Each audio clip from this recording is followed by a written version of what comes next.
afternoon, y'all. Hello. Okay, y'all know I'm no good at these kinds of videos, okay? Let me put this down just a little bit so you can see what I'm doing. Okay, Hazel and I decided, now that's stupid, y'all, because when I say Hazel and I decided, we know I decided, okay? Next thing you know, I'll be talking in the third person. Deborah Joy decided that Deborah Joy is going to show you how she makes these little curtains. Wrong. Okay, so here's the steps I go through. Here's my little fabric. Y'all saw my little flamingos. This is going into, you lay it upside down. This is going into the laundry room. Now this could not be an easier way to make a plain, simple little curtain. This fabric, and I forget what size it is, hold on and I'll tell you. These little fabric squares are by Waverly. They're called fat quarters. They're 18 by 21 inches and they're 100% cotton. So, what I do first is take my little spray bottle of water, which I usually use to reactivate the curls when I get up. Okay, so instead today I'm going to use it just to dampen this fabric so that I can try to get the wrinkles out of it.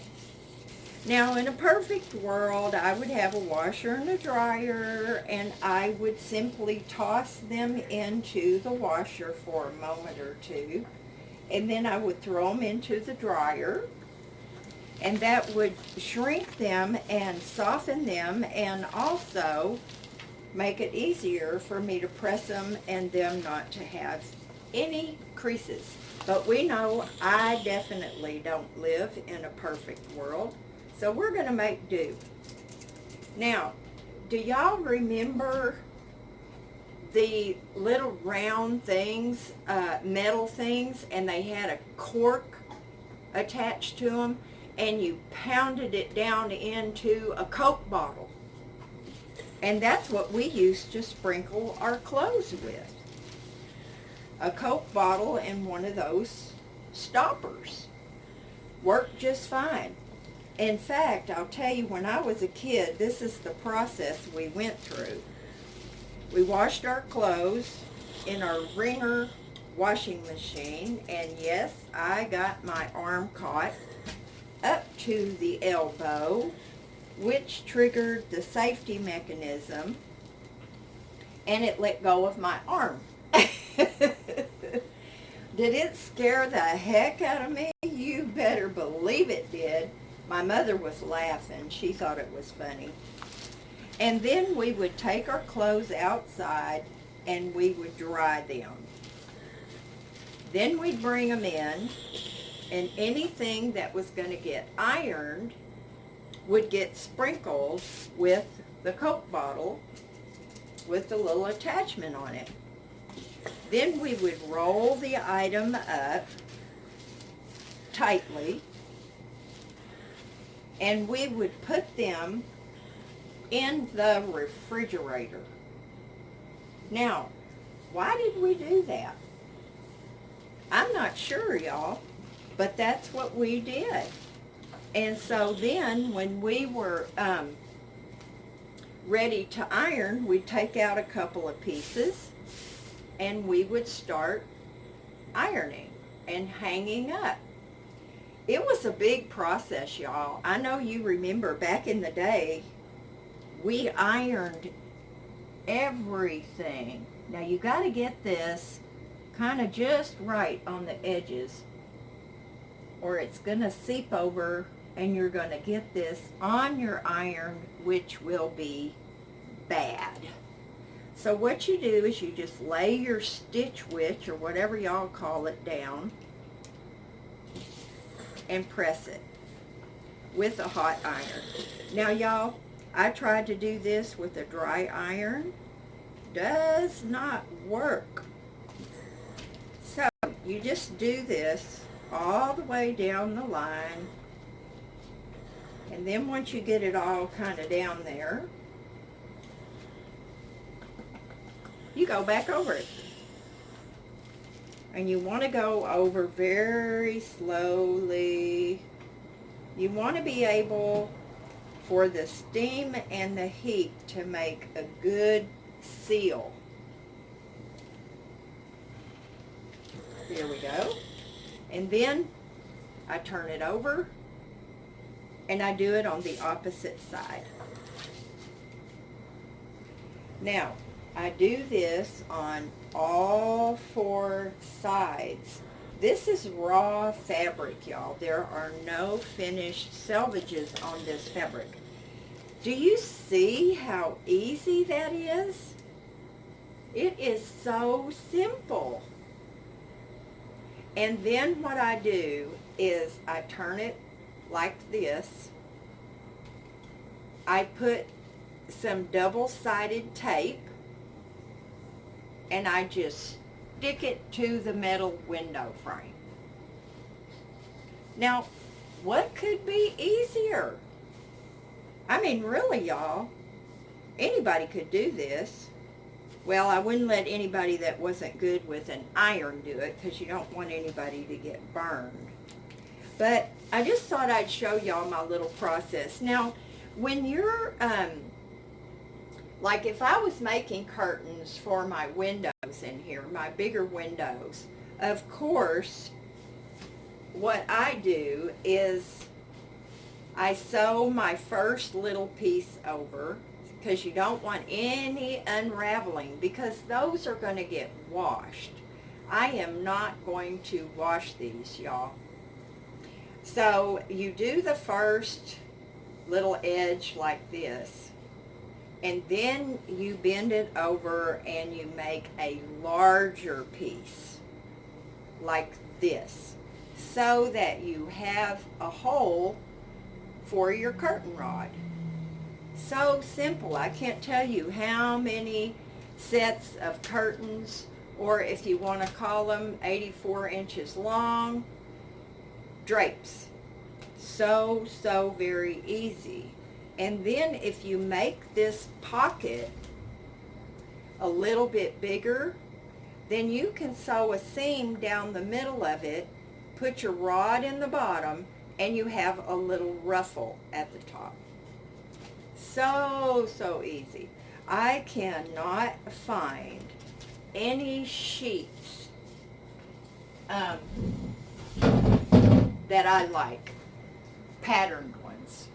I've already done one, y'all. I've already looked and looked and looked. I've looked online at fabric. I've looked at sheets. Sheets come in sets now. The only single sheets you can get are gray, beige, white. That's not exactly what I'm looking for. But, you know, another alternative is if you can find some pretty cloth, tablecloths. The oblong ones come in, I believe their biggest size is like 90 by 106. Those would make awesome curtains. So, I'm a long ways off from doing that, y'all, but when the time comes, believe me, there will be some very simple sewing going on here. Now, eventually, I'm going to get a little sewing machine. They have them for like $100 at Walmart. They're basic. That's all I need, y'all. I haven't made a buttonhole since I almost failed home ec. At least the sewing portion. The sewing portion. Now, I could cook, I could clean, but that sewing, I don't know. And it should have been in my blood because all the women in my family, my aunts, my mother, my grandmother, they all made our clothes and their own clothes. I don't know what happened to me, but I don't knit and I don't crochet. And they all did that. Both of my sisters. I don't know. I'm missing a gene or something. But anyway, I hope you get a little enjoyment out of this dumb video. And it's a beautifully hot day today. And so I'm going to finish up these little curtains. I'll be done with this window. And then I'm going to do the other window in the bedroom. And I have one for over the sink. And I may do that one too. I got some pale yellow fabric. Ouch. I did something to my knee yesterday, y'all, my left knee. I don't know what it is. I twisted it or banged it or something. As usual, there's no bruise or anything to indicate what I did. I'm just such a klutz. Love y'all. I hope you're doing something fun today. And this is really fun for me. I enjoy it, and I'm glad that I got off of my butt and did something. Love y'all. Talk to you later. Bye. Hi, y'all. These are in no way to be construed as how-to videos. Now, I've already gone along the edges and along the top, and this is what you get. This was probably the second go around. Very, very dirty. Okay, so now what I'm going to do is I'm going to take a rag with a little cleaner on it, and I'm going to go back around the windows again, because I'm actually going to stick, and I might as well wipe this off again too. Now, I want to tell y'all that one of my favorite words has always been filthy. I've always said it, and I've always meant it. My husband used to say, can't something just be dirty? Does everything have to be filthy? I'm like, yeah. If it looks filthy to me, then it's filthy. What can I say? So, y'all know I kind of have a thing about that. Now, I'm going to try to show you the top of this set of drawers. Let me see how I can do that. If it'll even show. Can you see how it is? It's all scratched up. It's really quite a mess. So that is going to have to be sanded, which means putting more paint on. So we'll see how that's going to work. I think when the painters come in and paint, that'll be something that they handle. So what I'm going to do is I'm going to take my little panel here, and I'm going to put some double-sided tape all across the top. Now, y'all know how sticky tape can be. Just try working with double-sided. Woo! You ever get that in your hair, you'll never get it out, ladies. Okay, so I'm just going to put that along the top edge, and then I'm going to stick it on the outside edge. Can y'all see that, what I'm doing, trying to do? I'm just trying to get that along the top. Now, I can do the corners last. So,